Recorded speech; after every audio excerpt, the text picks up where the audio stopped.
The people ask me, are we going to have a recession? And my answer is we might be in a recession right now and not even know it. We could be facing a global recession, including China, but just focusing on the U.S. Because that's the Fed's sort of territory. So Powell saying, the economy is great is nonsense. What he said, by the end of the year, we could be looking at 4.2% unemployment, 3.5 to 4% interest rates, and, kind of 2.7% inflation. You're like, wait a second, inflation is 8.6 today.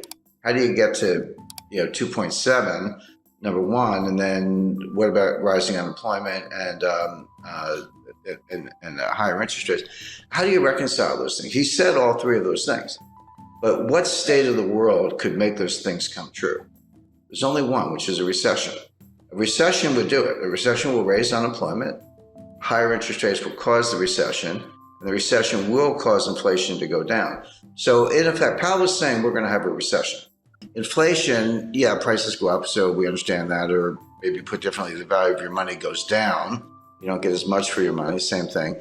But inflation, broadly speaking, has two causes. One is called, not to get too technical, but it's called cost push. This comes from the supply side. So there's a shortage of oil, and we've got a financial and economic war going on between Russia and the United States. The U.S. really started, but U.S., EU, Canada, Australia, Japan versus Russia. That's obviously disrupting supply chain, cutting down energy supply, causing the price of oil to go up, et cetera. So that's coming from the supply side. And you're exactly right. The Fed can't drill for oil. The Fed can't plant wheat. The Fed can't make semiconductors. So they can't do anything about this. And the supply chains are breaking down. They were breaking down before the war in Ukraine, but Ukraine has made it worse. The other source of inflation is called demand pull. And this is when individuals, you, me, and all of our viewers and, everyday Canadians and Americans worry about inflation. We say, well, I'm just thinking about buying a refrigerator. Better buy it now before the price goes up, or the car, house, or whatever it might be. They're different, but they affect each other. When the cost push inflation from the supply side has enough effect, there's a tipping point or critical threshold in psychology. We say, maybe it is out of control. I better go buy some stuff. Then the velocity of money goes up, and then you get inflation. So the Fed can't do anything about cost push. They can't do anything about the price of oil, and you're right about that. But they're looking at the demand side, saying, hey, if this supply thing goes on long enough, eventually the psychology will change, and we'll get demand pull and behavioral, and that is really hard to change. So what they're trying to do, they know they can't change the supply side, but they're trying to squash the demand side before it gets out of control. Now, the question, of course, is can they do it? The answer is they can do it, but at what cost? So a general rule of thumb, this is really simple. You have to forget about nominal interest rates. Nominal interest rates are the rates you see on your screen, you hear about in the headlines and all that. Real interest rates are nominal interest rates minus inflation. Take the inflation out and see what's left. Well, right now, real interest rates are about 2%, actually 1.75% under the Fed policy rate. Inflation's 8.6%. So, just round numbers, 1.5 minus 8.5, that makes the inflation rate -7. That's nowhere near. It's got to be +2. Real rates have to be +2 to squash inflation. Right now, they're -7.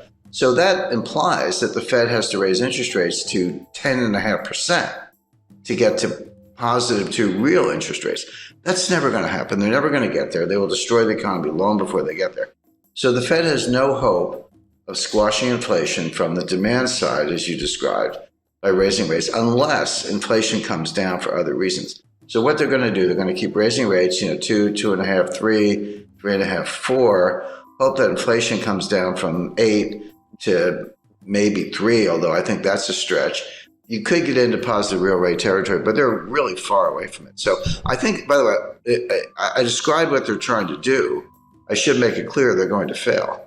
The only way inflation comes down, the way we're talking about, is if they trash the economy, a severe recession. If that happens, you say, well, do people still need to put gas in their cars? Well, you're right, but not if they're unemployed, because they're not going to work. There's a lot here that's just for show. It sounds good on TV, but there's a lot less here than meets the eye. But the point is, this is not over anytime soon. And even if it were, when you break supply chains, you can't just put them back together. It's like breaking a vase. in 1,000 pieces, and you got to go buy a new vase. It's going to take years to undo this damage. So I spoke to the individual who was probably the single individual most responsible for building the modern supply chain. It was 30 years from 1989 to 2019. It was head of one of the largest companies in the world, and this is what they did, among other things. And he said, Jim, you have to understand, it took us 30 years to build it. It took us 3 years to blow it up. It's not going to come back in a year. This is going to take 5, 10, 15 years to build a new one. So it's what I call supply chain 2.0. Well, buying a refrigerator is a good idea. Buying a freezer might be a better idea. We're looking for food shortages by the fall. Now, when I say food shortages, in Africa and Middle East, this will mean mass starvation. You may see the greatest humanitarian crisis in history because they literally can't get the food. Everyone's like, well, gee, you can't get Ukrainian wheat. What's the big deal? Buy it from somewhere else. There is nowhere else. Canada and the United States grow an enormous amount of wheat, but we use most of it internally, and we feed, because it's not for humans, by the way. We feed our animals. This is how you feed cows, pigs. This is how you get beef and pork. This is an example of the supply chain, how it filters all the way through. So you would expect higher prices to persist. You would expect food shortages. Buying a freezer is not a bad idea. The future supply chain is going to be it goes by different names. Janet Yellen calls it friendshoring. Macron calls it constellation. I call it a college of nations, but basically we'll have supply chains and trade, but it'll be sort of members only.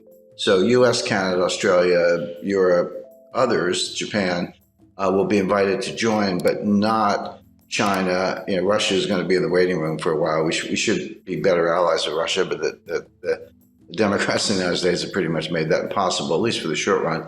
And then there'll be other countries that are kind of neutral in that scheme, Brazil, India, and others. But the point is you'll still have trade and you'll have supply chains, but it'll be kind of friendly countries, members only, and exclude China. So that decoupling is going to go ahead. The Chinese seem to be not only fine with it, but they're actually leading the way.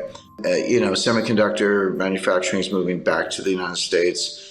The 20 billion of new semiconductor plants from Intel. And why is Taiwan Semiconductor spending over $5 billion to build new semiconductor fabrication plants in the United States? Well, obviously because they're worried about China. We're reshuffling the deck, but none of this stuff is easy.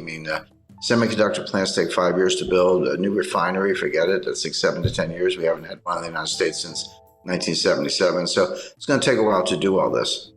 Well, we can do it. So if I said we're definitely going to have inflation, you would know what to do. You'd buy gold, hard assets, land, silver, treasury notes, government bonds, etc. If I said we're definitely going to have deflation, you would also know what to do. You would reduce leverage. You would have more cash, and there are other assets you could go into. The problem is we could have both. There's no question we have inflation right now. It's front and center. But if the Fed squashes it and causes a recession or worse, you could flip to deflation very quickly. So this is going to sound like an obvious statement. What you want is diversification. Sounds obvious, but most people don't know what diversification is. I see people, I've got 50 stocks in 10 different sectors. I'm highly diversified. I'm like, no, you're not. You have one asset class called stocks. Real diversification, have a slice of stocks, gold, real estate, cash. Agriculture is a good investment. Energy, forget the Green New Scam. That's a joke. Oil and natural gas are going to be around for a long time.